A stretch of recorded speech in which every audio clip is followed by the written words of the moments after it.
Bonsoir à tous. Le vice-président de la Standard Chartered Bank fait le point des activités de la banque en Côte d'Ivoire au Premier ministre Daniel Cablon-Duncan. Il a aussi été question lors de la rencontre du soutien de la banque au projet de développement de la Côte d'Ivoire. Lutte contre la drépanocytose, la journée mondiale est commémorée ce 19 juin. Plus de 120 millions de personnes dans le monde en sont atteintes et plus de 50% des enfants nés avec la maladie n'atteignent pas leur 5e anniversaire. La police nationale a créé un couloir pour faciliter l'accès des usagers à l'aéroport Félix Houphouët-Boigny d'Abidjan. Il a été installé cet après-midi pour éviter aux voyageurs les bouchons aux heures de pointe. Détruits en 2012 par les djihadistes, les mausolées de Tombouctou sont en reconstruction. La restauration de ces monuments du patrimoine mondial s'appuie sur le savoir-faire et les traditions locales avec la collaboration de l'UNESCO. Et voilà pour les titres ce soir. Bonsoir et bienvenue dans le journal de RTI 1. Démarrons par le message de soutien adressé au président tchadien Idriss Déby Itno par son homologue ivoirien Alassane Ouattara.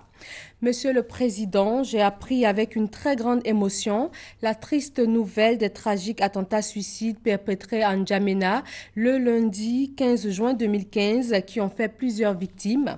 Je condamne avec fermeté ces actes terroristes que rien ne saurait justifier et qui portent gravement atteinte à la dignité humaine.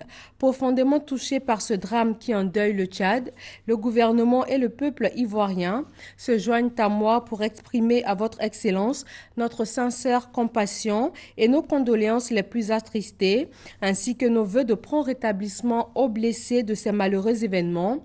En vous renouvelant la solidarité de la nation ivoirienne, je vous prie d'agréer, Monsieur le Président, l'expression de ma très haute et fraternelle considération. C'est signé Alassane Ouattara, président de la République de Côte d'Ivoire.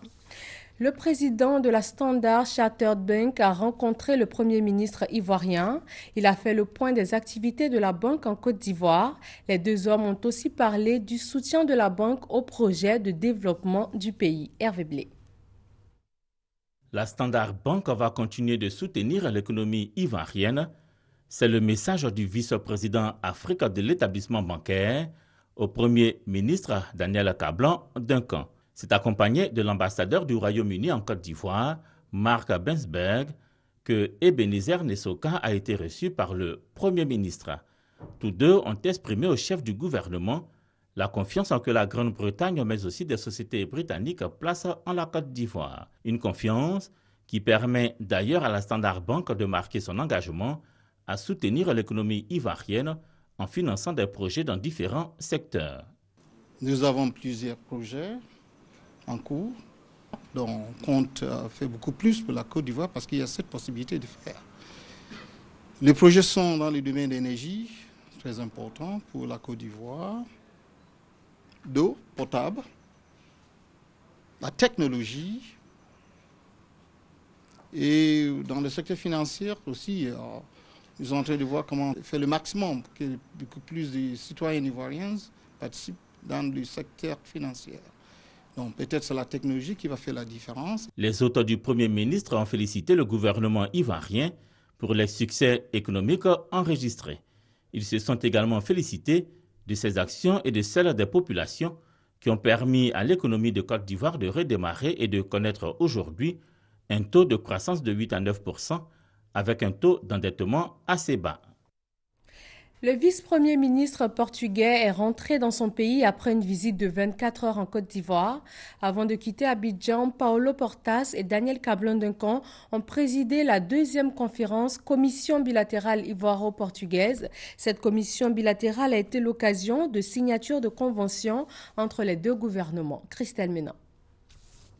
Près de 12 ministres réunis autour de la table ce 18 juin au cours de cette deuxième commission bilatérale ivoiro-portugaise.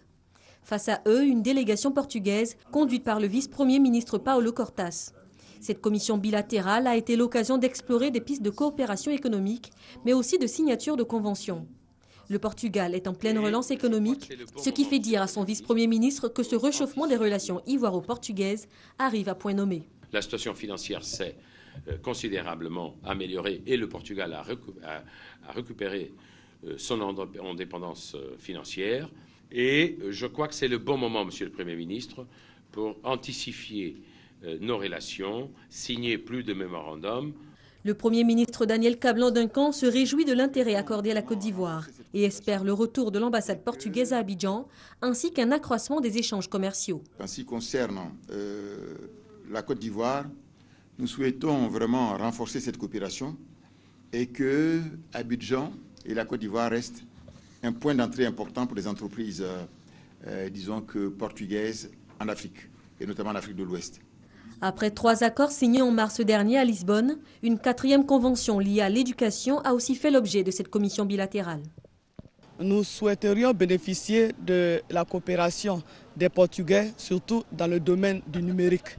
Parce qu'il faut savoir que depuis 2 ans, nous enseignons les TIC à l'école et les entreprises portugaises veulent proposer du matériel informatique, des tablettes, des méthodes pédagogiques afin que nous puissions améliorer notre système éducatif. La construction, l'énergie, les TIC, de même que la santé, sont autant de secteurs qui intéressent le Portugal. Vous savez que nous préparons d'arrache-pied le début de la mise en œuvre de la couverture maladie universelle et tout ce qui va concerner les volets pharmaceutiques, tout ce qui va concerner les volets laboratoires nous intéresse. Et je pense qu'il y a des opportunités avec le Portugal. Plus de 20 entreprises ont été recensées dans le sillage du vice-premier ministre portugais pour cette visite officielle de 24 heures en terre ivoirienne. Le vice-premier ministre portugais a également rencontré le président de l'Assemblée nationale. Avec Guillaume Soro, il a parlé de la croissance économique et de la création d'emplois dans le pays. Hamza Diaby. Arrivé en Côte d'Ivoire pour une visite de 48 heures, le vice-premier ministre portugais Paulo Portas s'est rendu ce jeudi à l'Assemblée nationale accompagné du chef du gouvernement ivoirien Daniel Cablan-Duncan. Reçu en audience par le chef du Parlement, les 2 hommes ont échangé sur les questions sociopolitiques. On a beaucoup discuté de la politique, de l'économie, de la vie des entreprises, de la croissance, de la création d'emplois. Moi, je suis responsable pour la coordination des politiques économiques dans mon pays. Nous avons eu des problèmes très difficiles en 2011. Nous sommes maintenant dans une étape de change et de réussite économique et de création d'emplois et de génération de confiance. Et je crois qu'il y a un chantier énorme entre le Portugal et la Côte d'Ivoire, non seulement du point de vue politique, mais aussi du point de vue des entrepreneurs et des investissements mutuels.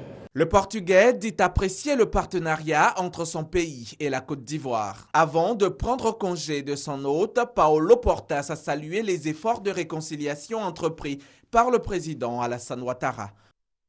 Avant cette rencontre, le président de l'Assemblée nationale, Guillaume Soro, était à Cotonou pour l'investiture officielle de son homologue béninois. Il a échangé avec le Haut Conseil des rois de ce pays et il a été intronisé chef traditionnel du Bénin. Michel Digré. Voici votre chapeau, le symbole de la royauté, la fierté royale. Dans les journalistes, appelez-moi Majesté. Guillaume Soro ou Sa Majesté Dafinagnon fait désormais partie des têtes couronnées du Bénin, une distinction pour saluer le courage politique de l'homme, mais surtout célébrer les liens qui unissent la Côte d'Ivoire et le Bénin. Les peuples ivoiriens et béninois sont des peuples frères. L'Ivoirien se plaît bien au Dahomey et le Dahomey se plaît bien en Côte d'Ivoire. Nous devons travailler main dans la main pour bâtir le continent africain. Nous voulons la paix pour la Côte d'Ivoire. Nous voulons la sécurité également pour la nation ivoirienne. Guillaume Soro a souhaité recevoir à Abidjan une délégation des membres du Conseil des rois du Bénin pour un partage d'expériences avec les têtes couronnées de Côte d'Ivoire. Après quoi, Sa Majesté Dafinagnon a repris ses habits de chef de parlement pour rencontrer cette fois les Ivoiriens vivant au Bénin pour leur livrer un message de réconciliation. Je suis là aujourd'hui devant vous pour parler en apôtre de la paix. De la paix, pour dire à mes frères et à mes sœurs de Côte d'Ivoire, chaque nation connaît des difficultés. Mais il est temps que nous dépassions les rancœurs. Avançons, parce que le temps ne nous attend pas. Concernant les difficultés auxquelles sont confrontés les Ivoiriens vivant au Bénin, Guillaume Soro a promis mettre tout en œuvre pour l'amélioration de leurs conditions de vie ou pour la facilitation du retour au pays des exilés. Les pays membres de l'Union économique monétaire ouest-africaine participent au deuxième colloque sur l'audit interne à Yamoussoukro, la capitale politique ivoirienne. Durant des jours, les participants vont échanger sur les normes internationales de l'audit interne et trouver des mécanismes pour une gestion rigoureuse et transparente des finances publiques. Soro Corona et Kader Sogodogo.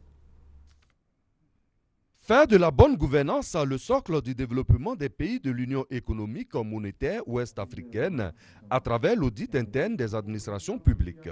C'est l'objectif principal du deuxième colloque ouest-africain de l'audit interne. Plus de 100 participants venus de l'UEMOA, de la Tunisie, du Canada et de la France vont échanger sur les normes internationales d'audit.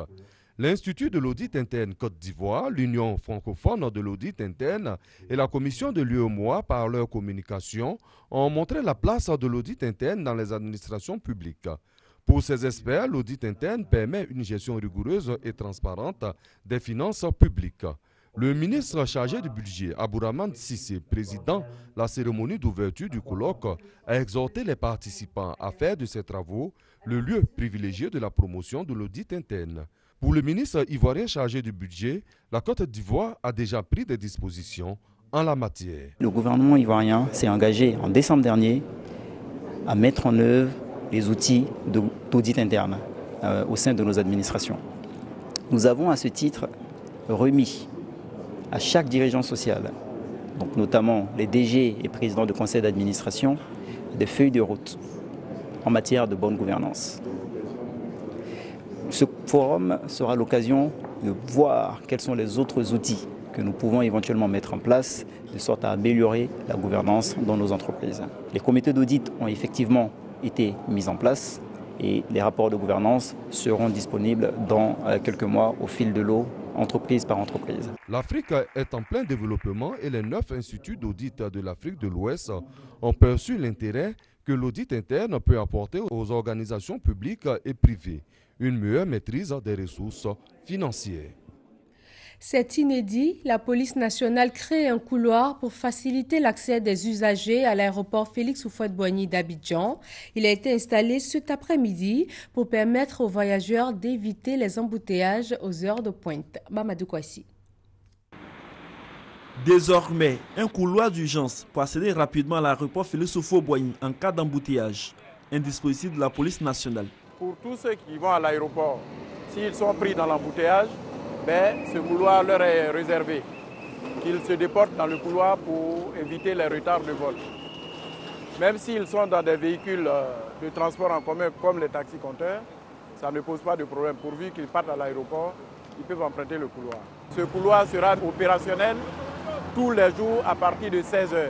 Ce couloir, d'une distance d'environ 5 km, part du grand carrefour de Marcouré jusqu'à la place Akwaba dans la commune de Port-Boué. Des dispositions sont prises contre tous les contrevenants selon les responsables de la police. Ceux qui ne vont pas à l'aéroport, qui vont s'entêter à emprunter le couloir, nos hommes seront là pour les interpeller et ils vont subir la sanction. La mise en place de ce dispositif a été faite par le préfet de police d'Abidjan sous la supervision du directeur général adjoint de la police nationale, Youssouf Kouyaté. Il faut rappeler qu'aux heures de pointe, ce sont de nombreux voyageurs qui ratent leur vol à cause des bouchons interminables sur le boulevard Valéry jusqu'à Destin, surtout en cette saison pluvieuse. C'est aujourd'hui la journée mondiale de lutte contre la drépanocytose. La Société ivoirienne d'hématologie et ses partenaires a informé et sensibilisé les populations sur cette maladie. C'était à l'occasion de la première journée scientifique ivoirienne sur la drépanocytose. Pargas reconnaît. La drépanocytose, cette maladie héréditaire du sang, est l'une des maladies génétiques les plus répandues au monde. Elle est transmise à l'enfant par le père et la mère à travers le gène anormal, le gène de l'hémoglobine S. Selon l'OMS, la drépanocytose touche environ 120 millions de personnes dans le monde. Les 2 tiers sont en Afrique subsaharienne. En Côte d'Ivoire, il y a entre 6 000 et 8 000 naissances par an de sujets atteints d'une drépanocytose. Le coût du traitement de cette maladie à vie reste hors de portée des populations. La journée scientifique ivoirienne sur la drépanocytose pour sensibiliser les populations. Elle est initiée par la Société ivoirienne d'hématologie, immunologie, oncologie et transfusion sanguine et ses partenaires. À l'horaire des journées de sensibilisation, il y a le dépistage gratuit de tous ceux qui veulent savoir les statuts. Ensuite, il y a les projections de films documentaires sur la drépanocytose. Tous les aspects seront pris en compte. Pour la présidente de l'Organisation internationale de lutte contre la drépanocytose, une implication plus forte des autorités permettrait de lutter efficacement contre cette pathologie. J'en appelle tout particulièrement au chef de l'État ivoirien, M. Ouattara et son épouse, pour soutenir la drépanocytose, parce que je sais que s'ils s'impliquent, ils vont mobiliser la communauté internationale avec nous et aussi la communauté ivoirienne pour que ce rêve devienne réalité. Vaincre la drépanocytose est le thème retenu pour cette première journée scientifique ivoirienne sur la drépanocytose. Conférence scientifique, dépistage gratuit, conseil génétique et visite des stands ont meublé ce rendez-vous qui s'inscrit dans le cadre de la journée mondiale de lutte contre la drépanocytose célébrée chaque 19 juin. Plus de 50% des enfants nés avec la drépanocytose n'atteignent pas leur 5e anniversaire à cause du manque de dépistage et de prise en charge adaptée dans la majorité des pays. En Côte d'Ivoire, entre 6 000 et 8 000 enfants naissent chaque année avec cette maladie qui reste peu connue. Christelle Ménan. La drépanocytose est en Afrique la première maladie génétique faisant des millions de victimes. En Côte d'Ivoire, entre 6 000 et 8 000 naissances annuelles sont porteuses de drépanocytose majeure. Au moins 60% n'atteignent pas l'âge de 5 ans. Il y a urgence, la lutte contre la drépanocytose est la 4e priorité de santé publique mondiale après le cancer, le sida et le paludisme. Au niveau des CHU, les services d'hématologie s'occupent de la prise en charge effectivement des enfants atteints de la drépanocytose. Actuellement, le défi, c'est de réduire au maximum cette maladie vraiment invalidante. 8000 patients sont régulièrement suivis au CHU de Yopougon. C'est vraiment difficile. Des fois, au milieu de mois comme ça, on envoie plus une crise et on envoie. On ne sait pas où trouver l'argent pour l'envoyer. Chaque mois, il faut au moins 30 000 pour... 30 000 francs CFA par mois et par patient. Rapporté aux 11 000 cas identifiés et régulièrement suivis, la drépanocytose coûterait annuellement près de 4 milliards de francs CFA aux patients. Et pourtant, cette maladie héréditaire peut être contrôlée. La première mesure, il faut un programme national de lutte contre la drépanocytose. La deuxième mesure, il faut qu'on vote une loi au sein de l'Assemblée nationale pour qu'il y ait un dépistage systématique de tous les enfants qui naissent sur le territoire ivoirien. Troisième mesure, le centre de lutte contre la drépanocytose. Et dans ce centre-là, les malades doivent être pris en charge avec une subvention de l'État. Le Mali, le Congo et le Togo abritent déjà de tels centres spécialisés. L'exemple américain montre qu'il est possible de prendre le dessus sur la drépanocytose et de soulager des millions de patients qui combattent bien souvent seuls ce globule rouge falciforme. La Côte d'Ivoire dispose d'un incinérateur de déchets industriels, pharmaceutiques et spéciaux. Il a une capacité de 200 à 250 kg par heure. Le ministre de l'Environnement est allé s'assurer des performances de la machine. Issa Yeo Adama Kone. La nouvelle va soulager les responsables d'entreprises produisant des déchets. Un four incinérateur de déchets industriels, pharmaceutiques et spéciaux existe désormais à Vridi, dans la commune de Port-Boué. Il a une capacité de destruction de 200 à 250 kg/h. Une véritable machine pour la protection de l'environnement. On veut avoir un développement raisonnable et durable et c'est pour ça qu'on a investi dès le départ, il y a plus de 15 ans, dans un site écologique ici pour traiter nos déchets. Maintenant, avec la nouvelle installation qu'on a fait, on peut aller plus loin et on a quasiment triplé nos capacités, ce qui nous permet d'accueillir une grande partie des déchets. Le ministre Rémi Alakwadio s'est rendu sur les lieux à Vridi pour se rendre compte des performances de la machine. Il a exhorté tous les industriels à utiliser ce four afin de préserver l'environnement. C'est une véritable avancée pour la Côte d'Ivoire. Parce que l'un des défis pour les industriels, non seulement de produits, mais en plus, il faut gérer les déchets. Si chaque industriel devait investir à la gestion des déchets dangereux qu'il produit, cela pourrait quand même poser des problèmes en matière donc, de rentabilité. Cette société peut accueillir les déchets des autres industriels. Et c'est là la difficulté qui est en train d'être levée.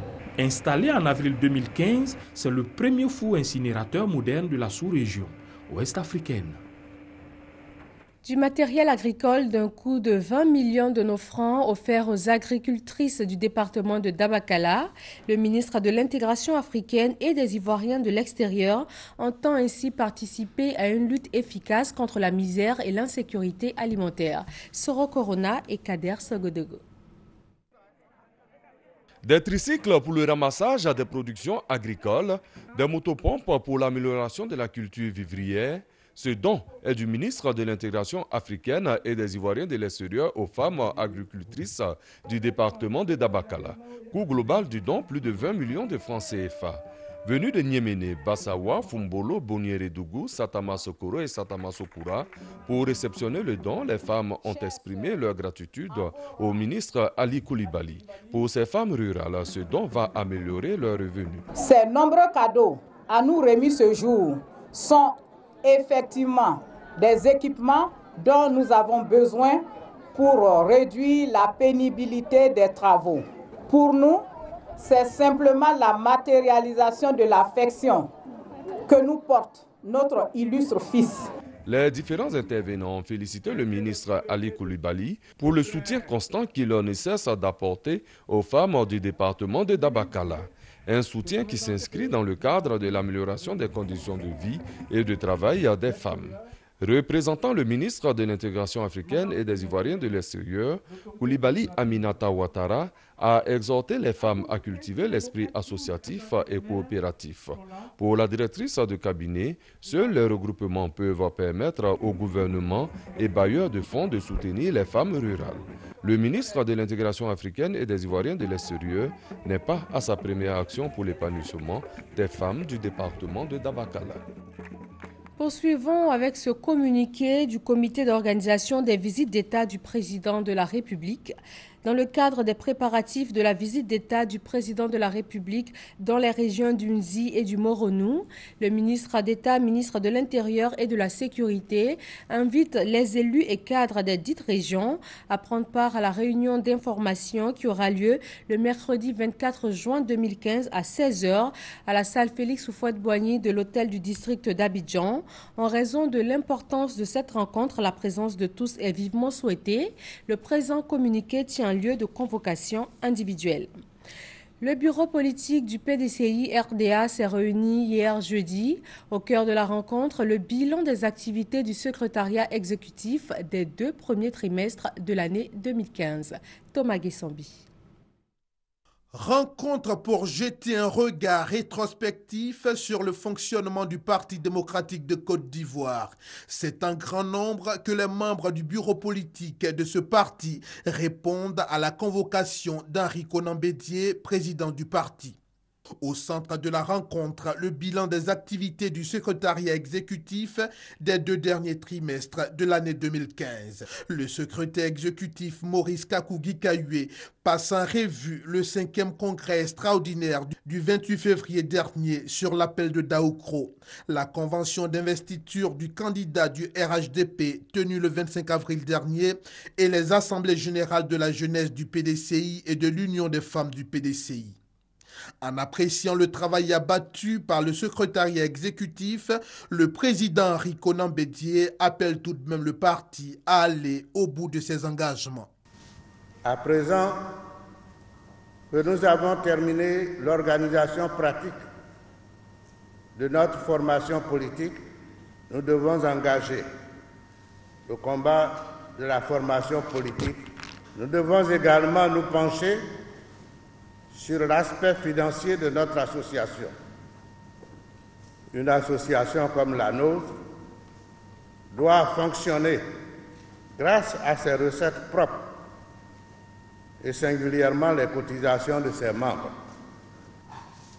La tâche immédiate, toutefois, outre l'inscription sur la liste électorale de ceux de nos militants qui ne sont pas encore inscrits, reste la mobilisation de nos militants pour qu'ils votent le président Alassane Ouattara. Nous devons nous rappeler que nous avons promis au président Alassane Ouattara de lui apporter nos voix. Il importe Qu'il en soit ainsi pour que l'on sache que nous sommes des personnes de foi et de conviction. Soumis au bureau politique pour son appréciation, les points exposés, tout comme les appels du président du parti, ont reçu un quitus. À en croire le communiqué final lu par Kobena Kwasi Adjoumani, porte-parole du PDCI RDA, communiqué dans lequel une motion de félicitations au président Ariko Nambédié et l'augmentation des membres du bureau de la délégation de 20 à 23 ont été cités. Le président de l'Union démocratique et citoyenne, UDC, est en croisade pour la réconciliation et la paix dans le pays. À Toulepleu, il a rencontré les cadres, les chefs coutumiers et la population pour véhiculer son message. Amsa Diaby. Faire table rase du passé et construire l'avenir, c'est le message que le président de l'Union démocratique et citoyenne, Melech Théodore, est venu annoncer à Toulepleu. L'ancien ministre de la Ville et de la Salubrité a animé un meeting à la place de la paix de Toulepleu. Un meeting sur fond de réconciliation. Aujourd'hui, c'est vrai, il y a eu des choses qui se sont passées que personne ne souhaite qu'il se passe encore. Mais nous devons considérer que ces choses désormais sont passées et que nous devons tourner la page. Avant Toulepleu, la délégation conduite par le président de l'UDC a visité les villages de Saïbli, Nézobli et Seizebli. Il a rappelé aux uns et aux autres le bien fondé de la réconciliation et de la paix. Je ne suis pas candidat à quelque chose. La seule chose à laquelle je suis candidat, c'est à la réconciliation des Ivoiriens, à la paix entre les Ivoiriens. Une paix qui, selon lui, est de retour, favorisant ainsi la tenue d'élections apaisées. Le Conseil national de la presse a délibéré en sa 3e session extraordinaire pour l'année 2015. L'entreprise de presse Uno, éditrice du quotidien Le Sursaut, écope d'une amende pécuniaire de 500 000 francs CFA et le journaliste Adama Koulibaly, reconnu coupable de plagiat, est suspendu d'écriture pour une durée de 12 mois. La société éditrice et le journaliste disposent de 30 jours pour exercer un recours devant la juridiction administrative compétente. Lancement de la mise en place du compte satellite du tourisme. Il doit permettre de mesurer le flux touristique et servir de base de données. Le ministre du Tourisme était au centre de cartographie et de télédétection du Bénet pour l'occasion. Patricia Omouetia.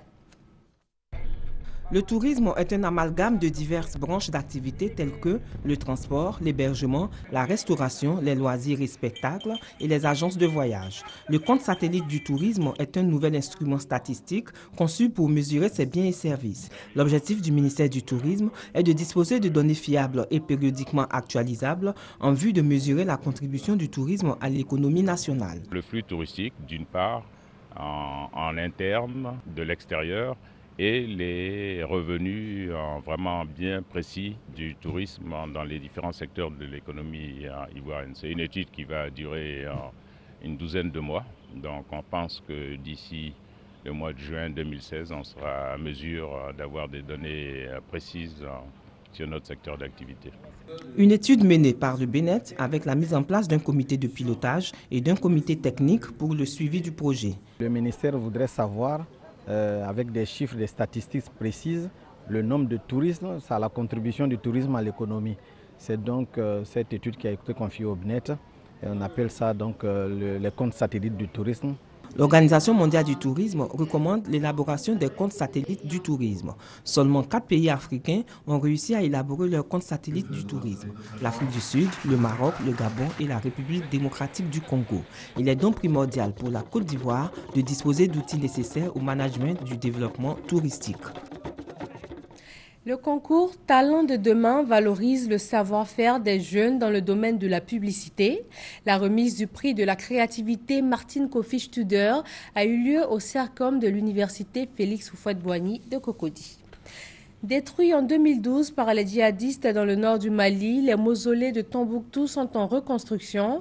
La restauration de ces monuments du patrimoine mondial s'appuie sur le savoir-faire et les traditions locales, et cela avec la collaboration de l'UNESCO. Les images. À Tombouctou, la destruction délibérée au nom de la lutte contre l'idolâtrie de 14 mausolées par les djihadistes occupant la ville en 2012 est encore dans toutes les mémoires. Le chantier de reconstruction de ces édifices inscrits au patrimoine mondial en péril a débuté l'an dernier après de longs mois de collecte et de recherche. L'objectif étant de les reproduire à l'identique. Nous avons trouvé, heureusement, après la destruction, des restes des murs qui sont là. On a fait des relevés, ça c'est déjà une première base d'information. Nous avons des informations à recueillir auprès des populations, auprès de la mission culturelle, auprès de la DNPC, pour avoir les anciennes photos, les documentations auprès des historiens qui sont ici à Tombouctou. Initiés par le ministère malien de la Culture avec l'appui de l'UNESCO, les travaux sont réalisés par les maçons de Tombouctou. Ils font appel à des techniques de construction traditionnelles, alliant la pierre et la terre locale. Organisés en corporation, ces artisans tiennent à transmettre ce savoir-faire ancestral aux jeunes générations. Pour reprendre ces mausolées qui ont été détruits par des djihadistes, on a préféré prendre des anciens et des nouveaux maçons pour leur faire apprendre ce qu'on devrait faire sur le chantier. La moitié des apprentis et la moitié des maçons, pour qu'ils apprennent avec nous ce qu'on a appris avec nos parents.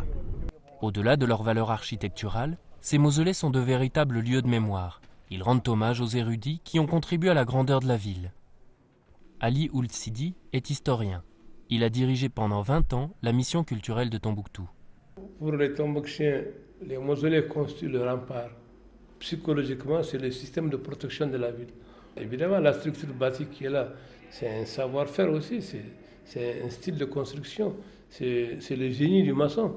Mais à côté de cela, il y a aussi l'homme qu'on appelle le saint qui est couché là. Cela veut dire que pour nous, ce saint a joué un rôle important dans le développement historique de Tombouctou. Avec la destruction des mausolées, c'est un pan de la culture malienne qui a été détruit. Aujourd'hui, la réhabilitation des biens culturels de Tombouctou, qui devrait durer 4 ans et mobiliser 11 millions de dollars, est, pour reprendre les mots du représentant de l'UNESCO au Mali, une façon de rendre aux Tombouctiens des éléments clés de leur mémoire et de leur identité collective. Alors qu'un accord semble impossible à atteindre et que le système bancaire grec est au bord de l'effondrement, les Européens cherchent d'urgence un plan B. Tous évoquent un contrôle des capitaux et une possible sortie de la Grèce de la zone euro. Un nouveau mini-sommet de la dernière chance sur la question de la dette grecque est prévu pour lundi.